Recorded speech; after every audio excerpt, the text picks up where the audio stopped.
This is the Blood Red podcast from the Liverpool Echo. Hello and welcome to another Blood Red podcast. It is still the international break. I am Joe Rimmer, and for their sins, I'm joined by Ian Doyle and Dan Kay to discuss all the goings on, or the lack of them, regarding the Reds. Lads, how are we? All the better for seeing you, Joseph. Oh, you brought me a lovely cookie in today, Dan, which just put me straight in my good books. It was a really emotional moment. Really, I really enjoyed it. Yeah, and how are you, Ian? I am very happy. Did Dan bring you a cookie as well? He did, but I turned it down because His I loss. just had some mini cheddars. Have you had it yet? One of the nicest cookies I've ever had. I'm, of course, still celebrating, though. Don't forget. Why are you St. Helens? Non-football related. Helens? St. Helens, best rugby league team in country, aren't they? as all the people were saying around me when I was there at Old Trafford on Saturday. I'm pleased for you, Doyle. I'm pleased for me as well, yeah. Good. Well, to be honest, I'd like to stay and talk about that because there isn't that much to talk about. But we do have a topic to talk about today. It is the international break, so we sort of had a little look through the calendar. Is it the international break? It is, yeah. I know. But we looked through the calendar, and on this day, 9 years ago, on tomorrow, this week, 9 years ago. Good save. Good save, thank you. FSG bought Liverpool. No, they didn't. NESV, as it was then, New England Sports Ventures. It's a good start, this, isn't it, Joe? Yeah. You can Joe was still in short trousers at the He's time. phoning it in, aren't you? I was not still in short trousers. Well, both of you two work for the Echo. I'm going to start with you, Dan, because you were there on the steps of the High Court that day. I was there. So it was October 2010. Really, even though it had been about 7 years, it was the first time I was kind of done all my training and video qualifications, all the rest of it. It was the first time I was really kind of sent on a live job, so to speak. And my recollection of it was, I think we thought initially it was just going to be one relatively brief court hearing on, I think, the Tuesday morning. So ironically, I think the dates and the days actually align with this anniversary. So I seem to remember we went down to London on the Monday afternoon, stayed over in a hotel, and kind of thought, we'll do our stuff for the High Court, bump, back in Liverpool Tuesday afternoon. So the initial court hearing on the Tuesday morning basically kind of like didn't really resolve anything. And it was decided immediately, right, well, you're going to have to stay down for an extra night because there's going to be a further hearing on the Wednesday. What complicated the matter was, it was this time of year, so it was an international break. England were playing at Wembley either that night or the night after. And our lovely logistics staff here at the Daily Post and Echo, as it was at the time, were really struggling to find us somewhere to stay. And I think in the end, me and Colin Lane, our chief photographer, who's still here now, were shunted out in some airport hotel out by Heathrow, and Colin, who was like the world's nicest man, even he was angry about it. But anyway, Wednesday morning, this second hearing happens, and that initially seemed to be something of a victory for Liverpool, and there was a fairly jubilant scene on the steps of the High Court I was in the mass media scrum camped outside with me, camcorder in one hand and a mobile phone live streaming onto the Echo website in the other.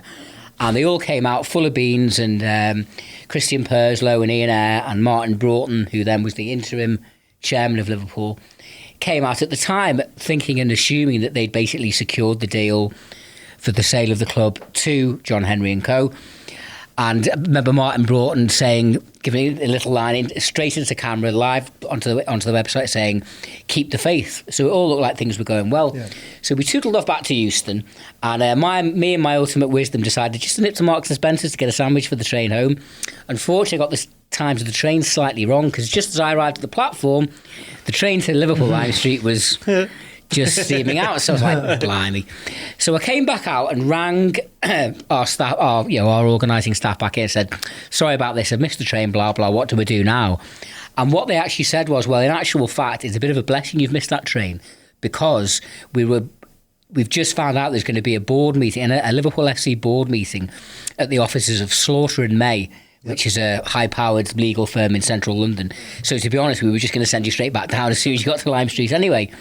So they said, go and find yourself a cafe. We'll sort travel and hotels out, and we'll inform you what the next step is, which is what they did in the next couple of hours. Found me a hotel somewhere in the middle, and I went and dumped my bags, and then basically went straight to this legal office of Slaughter and May, and basically stood outside the Cole for about 6.5 hours till about 3 a.m. Got John Henry arriving as he did about 7 or 8 o'clock, and also got him leaving again. There wasn't an awful lot of information coming out of the club, but in the same way that I think a fair few southern-based Reds and expat Scousers had kind of turned up to the High Court just to find out what was going on. Quite a few came down to slaughter him, because obviously it was a huge national sports news story. It was leading all the national and local news outlets, so there was massive interest in it. So it was good to get the fans' take on it, and obviously we got a fair bit of decent fan reaction to feedback to the bosses back here. About 2 or 3 in the morning, Henry finally made his exit out of back. We were tipped off he was leaving around the back, so we managed to get him going there. And then I remember getting the train home on Thursday morning thinking, oh, well, it looks like things are going to go through, everything's fine. And it was round about this time that news broke that there was another change, there was another development, and a financial institution called Mill Financial, that apparently had very strong links to Tom Hicks and his people, had basically put in a higher bid than what Fenway had offered or NESV had offered. And also, I probably should have slipped it on the Wednesday afternoon. This was another thing that muddied the waters. Some court in Texas, Hicks had fired some kind of, I want to say, restraining order, and I think that was the terminology used, even if it's not the actual context we would normally think of that in. That basically would give this court in Texas jurisdiction over the High Court, and the legal people around us were saying straight away, well, I don't think that's going to really work or fly. But such was the desperate state of affairs at the time that there was a real fear and concern that by hook or by crook, Hicks and Gillette might somehow manage to prevent the sale going through or keep their clause in somehow. So on Thursday lunchtime coming back, when all this Mill Financial talk emerged, I remember kind of feeling really quite anxious and quite down about the whole thing. After all this, we might be out the frying pan into the fire here. And then basically it rumbled along through Thursday. There was another board meeting on Friday, but they weren't sending us back down again by that point. God knows how much cost had been incurred at this once we reached this stage. And I seem to remember it being round about close of play, 4 or 5 o'clock on Friday afternoon. The news finally came through that the sale had been completed. And even if, on one level you're thinking, well, surely any business is obligated to sell to the highest bidder. Not in this particular case. The reality is Hicks and Gillette had defaulted on various loans and various agreements that they've been tied into. And the argument I always put forward when people say, oh, it's a bit shady, this takeover, isn't it? It was like, well, if you or I don't pay our mortgage or don't pay whatever loans we've got off, we owe, at a certain point, the lender becomes the decision maker then. Yeah. And they have the right to go which way they see fit. As we know, Hicks and Gillette did try to take some kind of legal action sometime afterwards and basically got told where to go. Yep. So it was a very dramatic period in the club's history that I think anybody who lived through it will not forget, because it was perilously close, really, how close Liverpool came to ruin, really. Yep. Fascinating, Dan. Really, really good detail. You've got one hell of a memory. I'll give you that. You've got a very good memory. Doyle, you reported on Liverpool right throughout this period, under Benitez and then Hodgson and Hicks and Gillette and then NESV. Yeah. So what was the feeling like back up here in the offices, back at home at the time when all this was taking place? Well, yeah, because wasn't just obviously me, there was the whole Merseyside pack were writing on Liverpool at that time, and I think by the end we just got bored of writing. We were more becoming business journalists than football journalists. I remember that they played Fiorentina in the Champions League in 2009 away from home. They got beat 2-0. Yeah, you went to Florence? Yeah, to Florence for that one. Florence is a really nice place, isn't it? Yeah. First time I ever saw James Pearce in the flesh. Really? Yeah. Wow. Well, you've seen him a lot since then. Yeah. I remember thinking, he's small.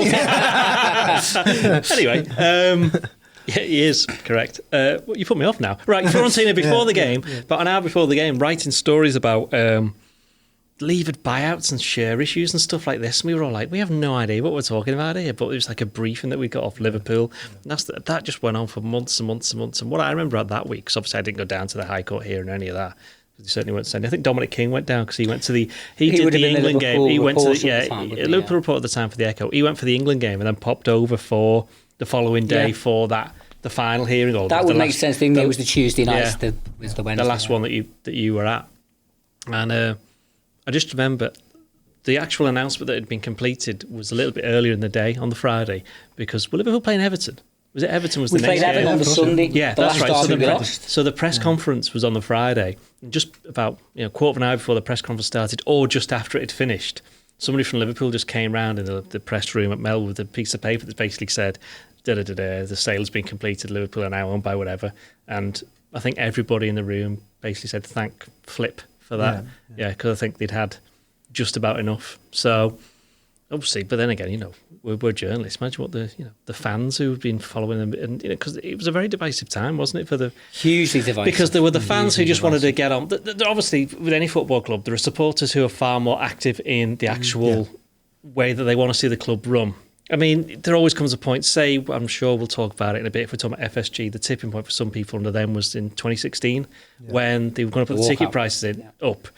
And the people walked out, and they were the people who would normally not do anything. They were like the main stand collective who just, they've been going for years, just got up and walked out. And so Liverpool went, oh no, hang on, this must be bad. My dad's part of the main stand collective. I think my brother went as well, I think, there are those people, but fewer people are the ones who are really, really involved. Because it was because of Hicks and Gillette that Spirit of Shankly and all of those, that group popped up, and that's become a very, very important part. One of the first things that NESV did was to say, well, we want to involve Dan. And I know at first they perhaps, I'm going to say that they just didn't pay much attention to them because they did, but they certainly pay more attention now because they've seen that they're actually a legitimate group and they are somebody whose voice, they need to be heard.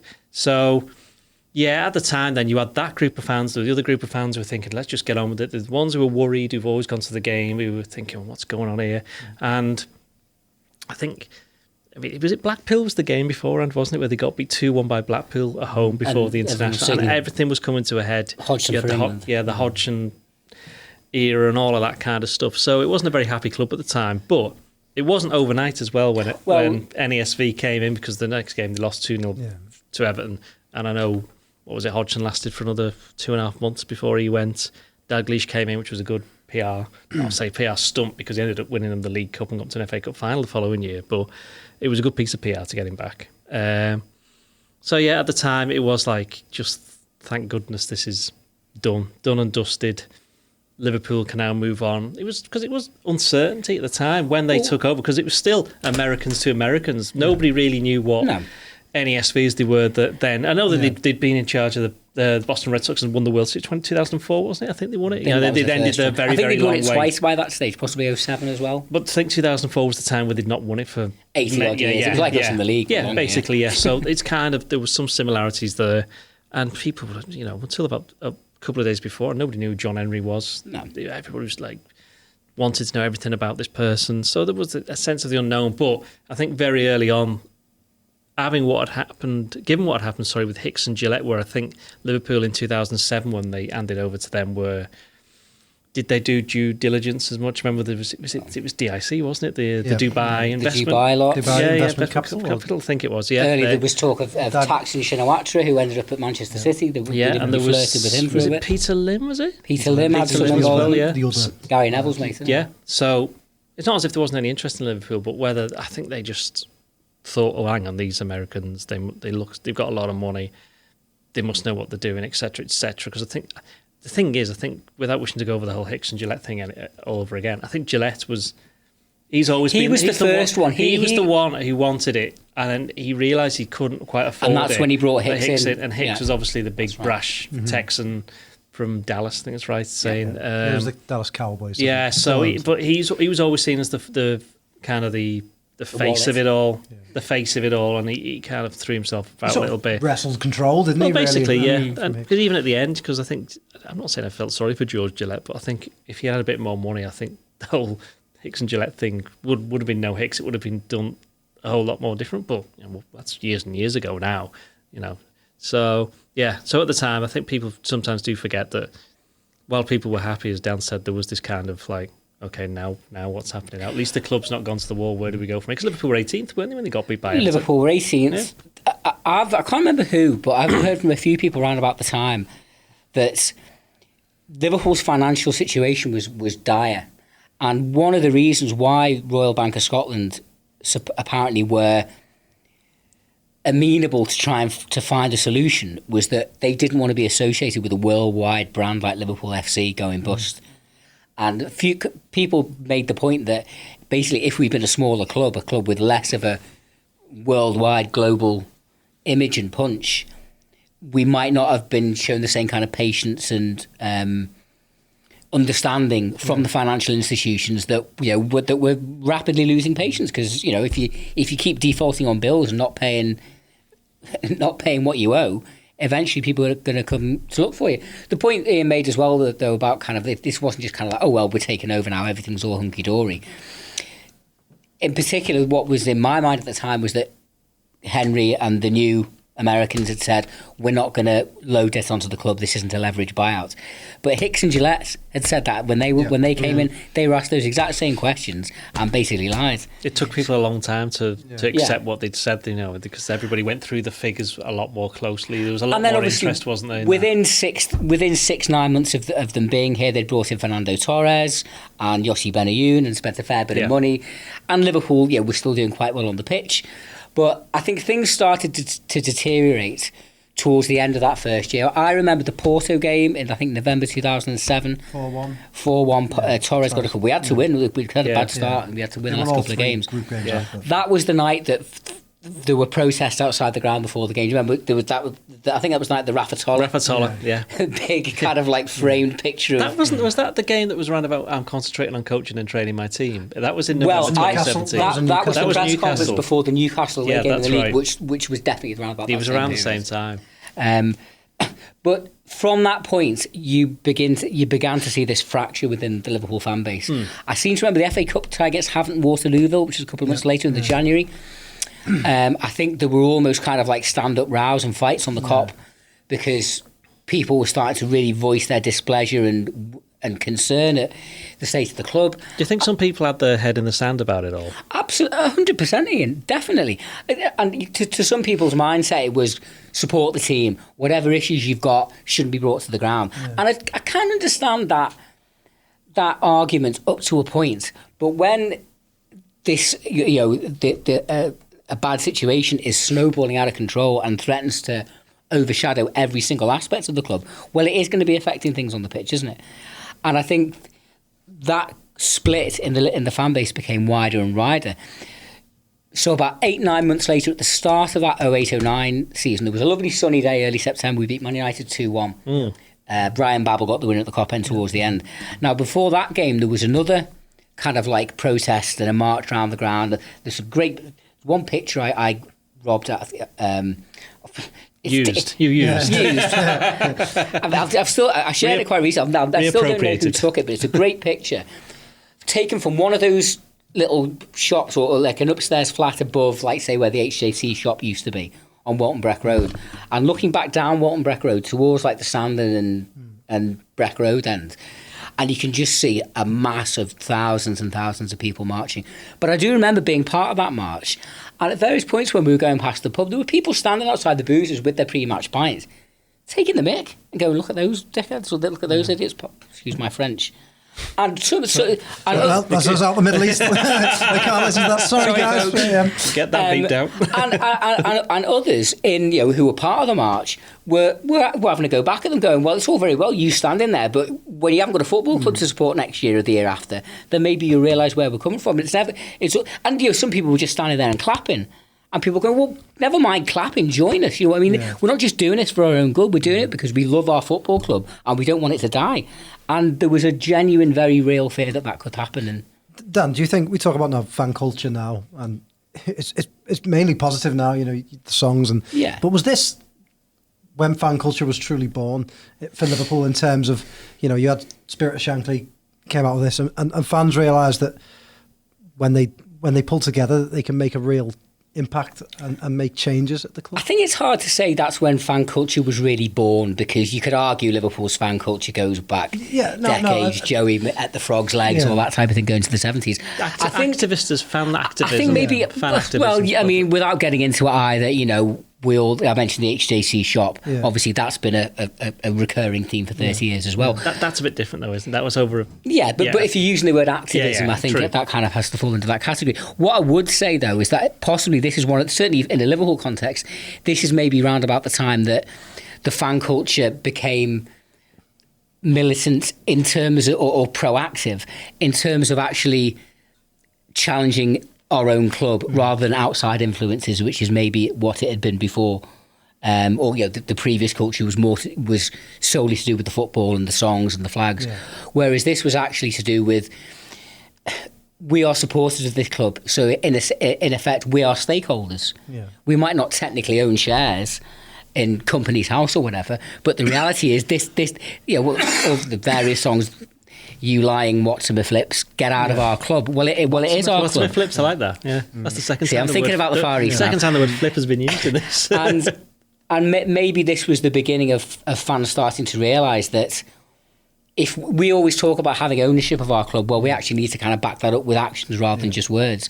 And to be fair, people did step up. People with their own jobs, their own lives, their own commitments, putting in hours and hours of untold work, really, in terms of getting organised and meetings and figuring out a way through this. As it was at the time, it was turning into a living nightmare on and off the pitch. Okay, let's talk about the highs and the lows then of FSG's full reign. Obviously, there's only one place to start, which is Madrid. Doyle, it took the best part of 9 years for them to return Liverpool to the summit of European football. But if you look at Liverpool as a business, it's not actually that long a period of time considering where they were when they took over, is it? No, I mean, in that sense, yeah. I mean, if you look at it commercially, Liverpool have always been one of the bigger names in European football, and we go back to the old 2005, won the Champions League, the club shop was closed the next day, which now just seems absolutely insane, basically. It would never happen now. They're the easy steps that they've made, but they've put in a long-term plan. And the problem that FSG had, or NESV is when they came in, is that they'd never owned a football club before. And while they were obviously going to take advice off X, Y, and Z, they, over time, were always going to bring in their own people. They were going to bring in some of their own methods, and they were still learning as they were going along. Obviously, they've owned, so as we say, Boston Red Sox, they're a huge sporting institution. Some things do carry over from one sport to the next, but a lot of business practices are just the same the world over. It doesn't even matter whether it's sport or just newspapers or whatever. There's certain good practices end up with good results off the pitch, and then the good results off the pitch have been married to stuff that's happened on the pitch because of some of the decisions that they've made. We're talking like the main one, you'd have to say, over the whole entire time they've been there, is bringing in Jurgen Klopp, which has completely transformed not just the results. It's like completely transformed. Don't forget, in 2014, they nearly won the Premier League under Brendan Rodgers. So it wasn't all a complete transformation, but it's transformed the outlook of the club. It's transformed how attractive the club are to not so much investors but commercial partners, because I know FSG are still, I think as far as I'm aware, they are still looking for more investments. It's gone very quiet on that front. That was in the wild for a while now, isn't it? Not like somebody buying them out or anything, but just someone to... Minority investors. Yeah, basically, yeah. But it's got to be on their terms. Yeah, basically, yeah. So that's basically to strengthen their own position, really. But yeah, bringing in Jurgen Klopp, he's also changed the way that the club... Well, basically, the way the club feels, the way that the way that the club is the connection with the fans. The connection between and in fact, the that's fans interesting. I'm glad you said that, because that's the thing that got lost in that whole thing of Hicks and Gillette. 100%. And while FSG tried to bring it back with, as we mentioned, Dalglish, and it certainly came back a bit under Rodgers, but that was primarily when they were winning. Yeah. When they were not winning, it kind of very quickly degenerated. But with Klopp, I still get the impression that, just say, for example, Liverpool go through a bit of a rough spell at some point under Klopp, I don't think he'd lose the fans or anything, because because of the way that he is and the way that the whole club has been run. And the reality is they probably won't go through like a bad patch because of the position that they're in. And Klopp himself he's always said good things about the owners, certainly in terms of them backing him in the transfer market. Liverpool, how many times have they broken the transfer record with FSG in charge? I mean, Andy Carroll's one. In fact, it was Suarez then Carroll, wasn't it? Van Dijk. Alisson for the goalkeeper. Well, no, okay, they've spent a lot of money, basically. And okay, they have recouped it from selling certain players. Some who wanted to go, some who didn't, some who... But they've been clever about it. Yeah, basically, yeah. Again, that's to do with business practices. Well, Jurgen Klopp coming in was obviously one of the best decisions that they made. But I think, Dan, you'd argue that the best decision they ever made was staying at Anfield. Well, for me, on a personal basis, obviously, I think I remember doing a piece on it a while back. I think Liverpool first started talking about a new ground or redeveloping Anfield towards the end of the 1990s. Initially, there was talk about possibly moving to the stadium out at Speak. So it's an issue that basically had been rumbling on, I'd say, for more than a decade by the time they arrived towards the end of 2010. For me, I always felt that no matter what happens, Liverpool need to continue playing at Anfield. It's more than just bricks and mortar. Even if we move to Stanley Park, which is barely a stone's throw away. And I don't think I need to go into all the reasons. I think some of them would be fairly obvious. There's lots of people whose ashes have been buried there. It's more than just concrete and turnstiles and seats and terraces and so on.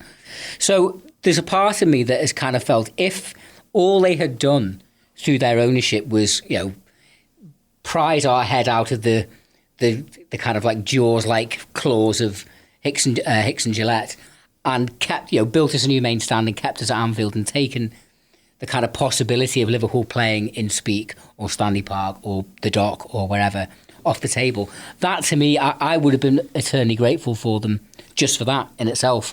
So then when you factor in Jurgen Klopp and Madrid and this fantastic, wonderful football team that is giving Liverpudlians all over the world so much pleasure and joy at the moment and has done for a few years now.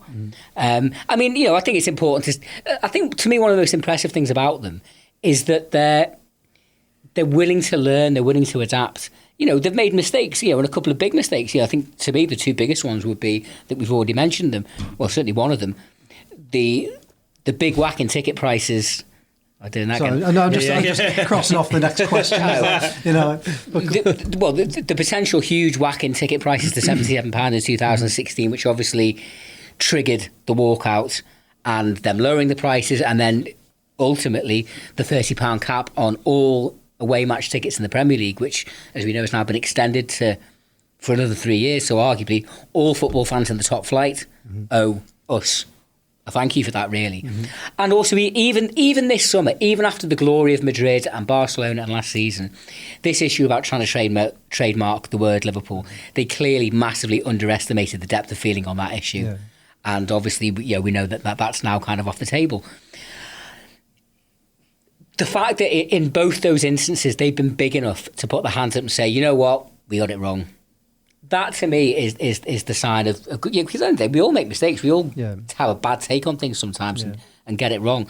The fact that they've been prepared to do that, I think, is massively to their credit. I think the other thing as well, that this is more kind of like a perception I've had, and it could be wrong, but round about the time that they bought into Liverpool and the Premier League, towards the end of the last decade, was round about the time that financial fair play was starting to become a thing. Well, that's the reason why they said, didn't they? That's the reason why they were so attracted to taking over Liverpool. Did they have actually come out? Yeah, they'd said it at the time. John Henry said it. Because I kind of always had this perception that by this stage, 2010 or whatever, Abramovich with Chelsea was already a thing. I'm pretty sure that that the Arabs had bought into Man City by that point as well. I think that was 2008, wasn't it? So kind of, oligarch owners was now a thing. And even though they're not paupers, their wealth is not to the same kind of degree. They aren't just going to come and just spend willy-nilly. So I always kind of felt their ownership model was based on financial fair play being adopted and being enforced and taken seriously. And then within a couple of years, as the teen teas or whatever people want to call them started to wear on, it became clear that financial fair play doesn't really seem to be worth a carrot. Yeah. I kind of had this impression that, are they starting to regret it now? And if you look at their kind of spending and their investment in the club up to 2013, 14, 15, certainly on the field, obviously the plans for the new stadium were already in place by then, but on the field they weren't buying any Van Dijks and Alissons and top level players then. And I kind of had this feeling, I wonder, are they almost looking for an exit strategy now? Along the basis of this wasn't what we thought we were buying into. We come into it with the right intentions, but the game has changed to a certain degree.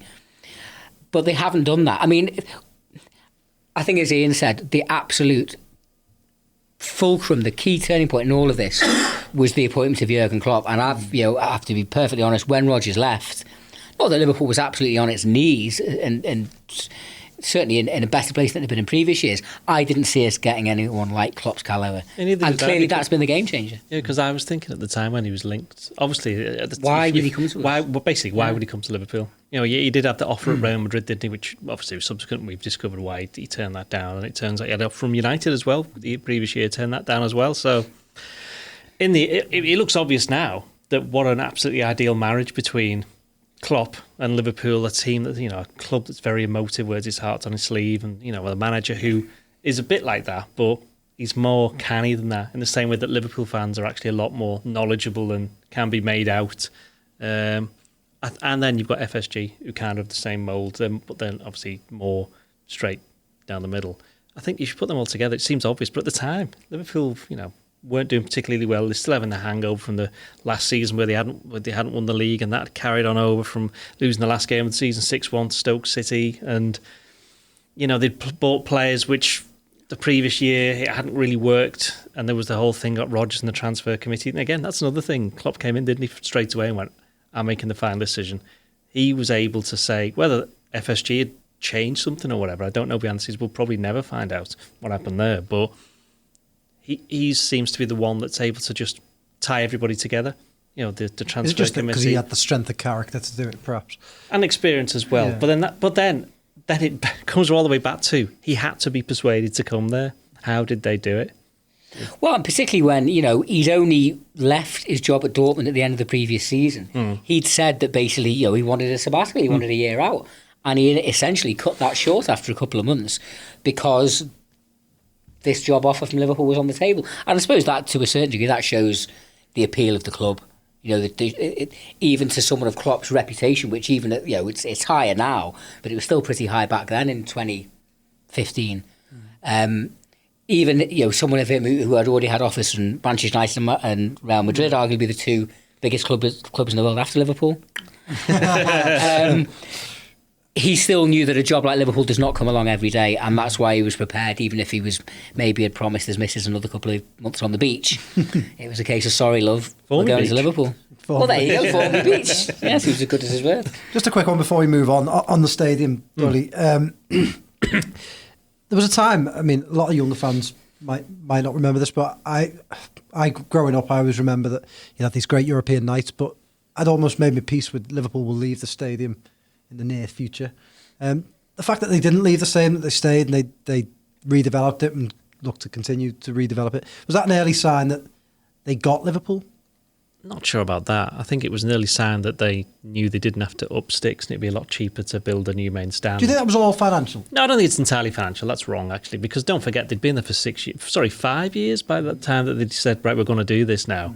I mean, I don't know how long the plans took, but you're right, there were the plans in the late 90s were moving to Stanley Park, wasn't there? Remember, there was a Speak one and a Stanley Park one in the 90s, and then which looked a little bit, the second Stanley Park, which looked a little bit like the Emirates does now. But by the time that Hicks and Gillette came in, and that mad one with the glass side that Hicks and Gillette, that looked great. They did look great. It looked great. Yeah, we were like, this is brilliant. It's never going to get built. Yeah, but then, with FSG, you've got to bear in mind that they'd done exactly the same. They'd had exactly the same problem at Fenway Park in Boston, where, having been to it, I went to it this year. I'm not sure whether you've been. I've not been to Boston, no. It is a little bit ye olde, the stadium. It's not brand spanking new all the way around. Parts of it are.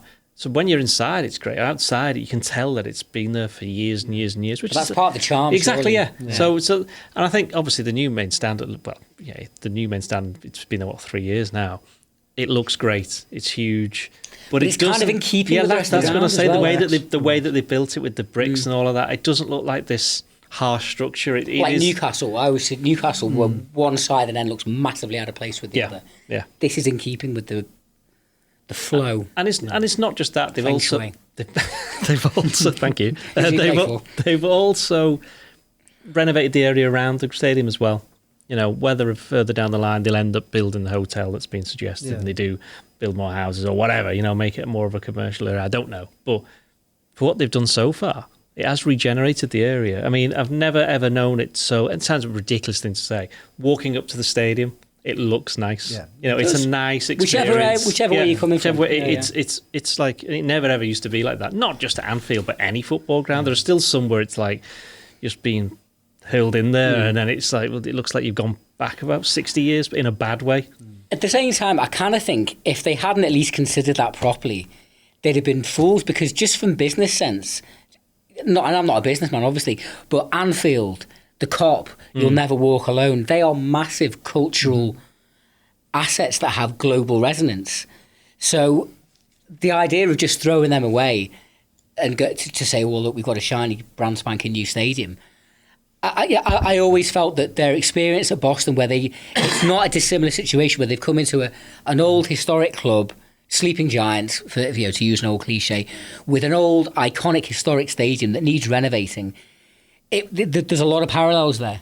And you said it was cheaper to renovate the main stand. Now that may well be the case. It wasn't exactly cheap. I don't know if I think in other circumstances, and I've heard people saying it may well be the case that Hicks and Gillette would, to a certain degree. I mean, I'm not going to stick up for them. They looked shady from day one, and events proved that to be the case. But the credit crunch and the financial crash of 2008 and the massive rise in steel prices meant that even if they were on the level, they had absolutely no chance of it getting off the ground. But I think as a general theory, sometimes building a brand new stadium, if you can get a good deal and a good price on the site and the land and everything, that potentially can be more economically viable for you than renovating a built-up existing stadium. Because, of course, the other thing that we had to bear in mind as well was that, how do you renovate while the season's going on? And they did it brilliantly, didn't they? Basically built the stand behind the main stand.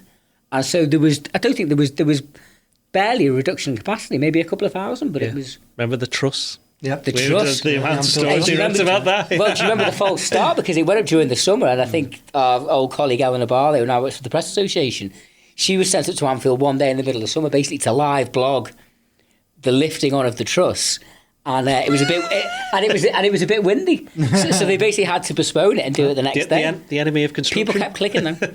Well, we were going to talk about signing, so really quickly, I will just say to you, three the good, the bad, and the ugly. Of what signings? Of signings under FSG. I just under want one FSG. for each. What's the ugly? The good, the bad, and the ugly. Okay, the good. Van Dijk, he's quite good at football. Yeah, not bad. The bad. Markovic. Okay. Even though that's kind of harsh on him, because I think it was just too much for him in the end. I don't think it was necessarily a bad signing in that sense. I just think they misjudged his character a little bit, and he kind of... Imagine if Markovic had arrived 3 years later down the line, he'd probably be really good under Klopp, for example. But anyway, that's just hypothesising there. Ugly? Mario Balotelli? No, you see, stop spoiling my thunder. No, I'm not going to say Balotelli, because I actually think Balotelli, at the time, I thought he was great at Man City. I thought he was hilarious. I thought he was good, and he also did stuff. Look at the game he played for Italy against Germany in the Euro 2012. The assist he provided for the Aguero. Yeah, exactly. Yeah. What problem I always thought with Balotelli was two things. One, he was in a struggling side, and two, I think he just was trying so hard to be...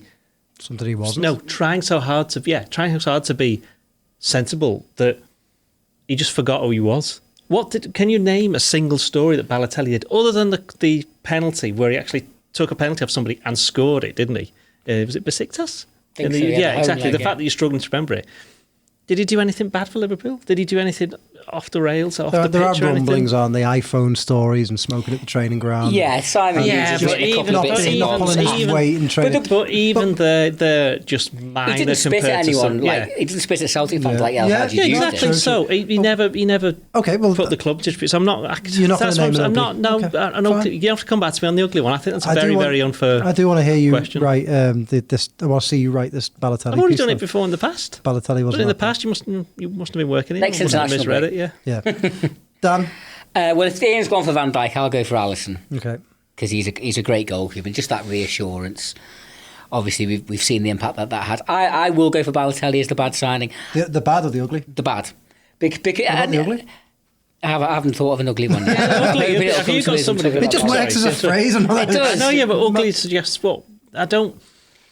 We haven't got so you're going for Balotelli as well? Balotelli, and I liked him at City. I kind of thought, well, it'll be entertainment value, it'll be good copy for us, if nothing else. And maybe part of the disappointment was he didn't score goals and he didn't provide stories. So kind of like, even as a fan or a journalist, he didn't deliver in either respect. Yeah, well, that's partly what I was trying to say. He was just not being himself.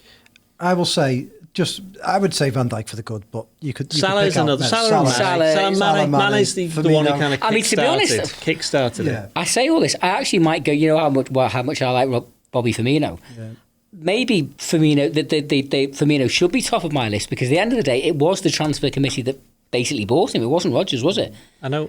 So at a time when the club was in complete flux in the summer of 2015, to identify this player who now I think we all accept is one of the absolute cornerstones of Liverpool's success. I think, I've changed my answer. Firmino ahead of There was another player who was quite good that FSG signed, Luis Suarez. He was quite good.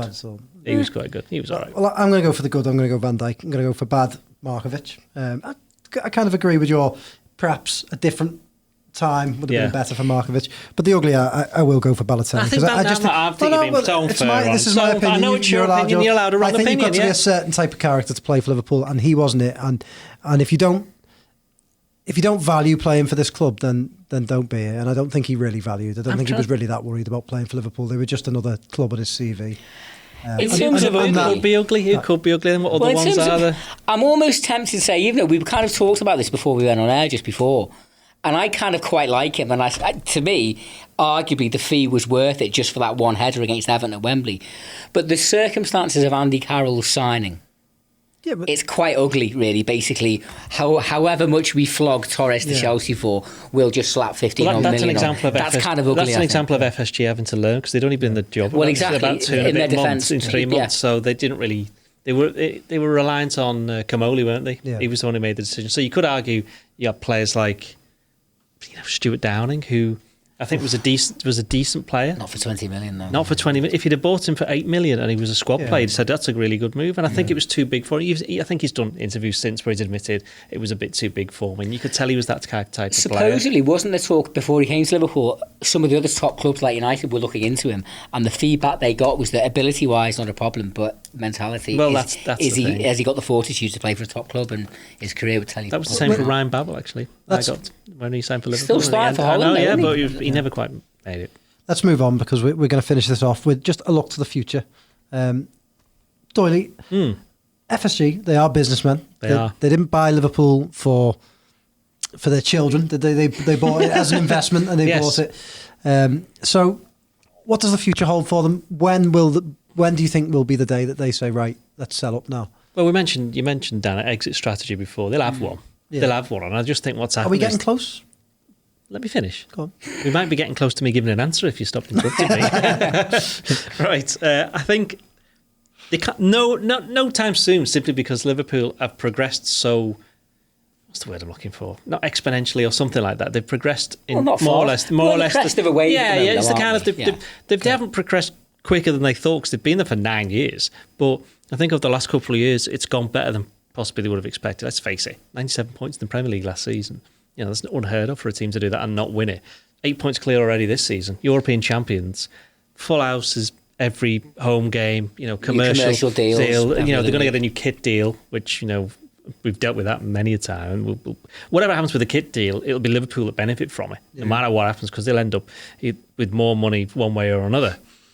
So in that sense, that they probably think, well, hang on, we could make more. So as long as Liverpool keep on being successful, because this is the one thing that annoys me about not just Liverpool, but any club. I don't understand it when people come in and say, oh, they've just come in to make money. And it's like, well, yeah, that's exactly. And how do football clubs make money? By being successful. Okay. The thing, someone can counter, well, what about Manchester United? But Manchester United, they were successful for a very long time under the Glazers, and I think they've just kind of not so much pulled the plug, but lost a little bit of interest and are just living off past glories. And they lost their focus, I would say. And they will come a time where they'll go, right, we need to start investing. I was at the Rugby League, which was played at Old Trafford on Saturday, and I know Liverpool fans will be going there next Sunday, and I liken it a little bit to Barcelona Nou Camp. It's a great stadium, but it's seen better days. And they were doing some renovations there around the ground. You could see bits and bobs. I was surprised by that, actually, because I was under the impression they weren't doing anything. I mean, some people might have seen the clip on social media. I think last season where there was a hole in the roof in the corner, and the rain was so bad it was just flowing straight through onto this one particular seat, and they got it sorted. Was that fellow stayed there? And just stayed in the rain? Yeah, I think he was making a point, but I think he was trying to reenact the Shawshank Redemption, when he comes out of the Anyway, because they want to make money. Team successful, they'll make money on the back of that. So as long as the team's being successful, I don't think they're going to be looking to sell unless there comes a point where they just keep on winning so much they go, right, it's not going to get any more than this. And plus, the other thing is, how old is John Henry? How old is Tom Werner? They're not going to be doing this forever because they're both... I'd say Henry's... Yeah, he's getting pushing 70, isn't he? Yeah. If he's not already 70. So there will come a time at some point where they'll go, I'm going to hand this over to somebody else. Whether that's somebody else taking over FSG or FSG just selling up completely, because it probably won't just be Liverpool, it'll be everything else. Well, they're an ownership group as well, aren't they? I mean, exactly. Yeah. You know... There are many people involved that we don't talk about. Yeah. Oh, we haven't mentioned Mike John Gordon Henry isn't there every Yeah. single day answering every phone call and answering every email. He's probably already semi-retired anyway, and as all good bosses do, like Joe here, delegates all the key jobs. If he's like Joe, he'll just be in meetings every single minute of the day. No, but I think potentially we could still be talking about, if things continue to go in the same positive, constructive vein. Yeah, they're a massive ownership group that, as well as owning, as we know, Liverpool Football Club, Boston Red Sox, various other corporations, whether either they've got their own media channel. I think they've got some interest in NASCAR, isn't it? NASCAR, yeah, some kind of motorsport. So I'm sure they have a structure in place that is able to administer and run these businesses, while the people at the top, however old they are, say, aren't we clever and count the dividends? And I enjoyed your little hand motion for NASCAR. Just in case anyone was unsure, yeah. Well, on that note, we will leave it there. Thanks for tuning in. I quite enjoyed that. Yeah, I thought that was it was good. better than talking about who's going to play left back. Yeah. You're both very passionate. I really enjoyed it. Thanks for joining in. I hope you enjoyed it too. And we'll be back on Friday to look ahead to the big one, Manchester United versus Liverpool. See you then. It's all right.